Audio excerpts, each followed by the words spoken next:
I think the best part about this spring is you're looking at, some young players that are going to be in a competitive environment for the first time. You can look good in drills, you can look good in practice formats, but at the end of the day, you get evaluated in live situations and scenarios, and until you're able to do that in a live situation, there's always going to be some reservation. So it's really our opportunity to evaluate all the players in our program. You get 15 practices. It'll be the third time we've scrimmaged this spring. So it's just another opportunity for players to make an impression, and for some guys to solidify roles, moving into fall camp. When we brought in Dan Farley, our goal, you're not competing at all this spring. You're learning the offense and getting a handle on what our philosophy is, so that come next fall you have an opportunity to compete.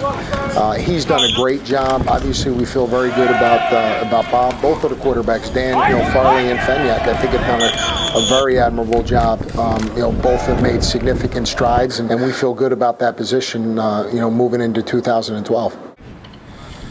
I think we're going to have, and I've said this really for the last 3 months, you get a great pulse on your program in February and March and April, because that's the grind of being a football player.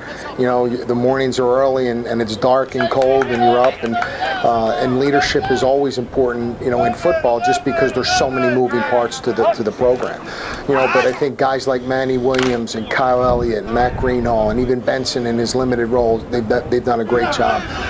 Josh Moody and Andrew Belizaire, two juniors, they've done a great job asserting themselves. So I think I'm really excited about the chemistry and the leadership of this team, because I think we have a lot of strong personalities in that group too. So not to say you need a strong personality to be a leader, not a loud personality, but you definitely need a strong personality to move people in one direction. Outside of our season, this is probably the busiest week that we have for our program. Like you said, we have our annual bone marrow drive this Thursday from 11 to 4 up in the academic quad.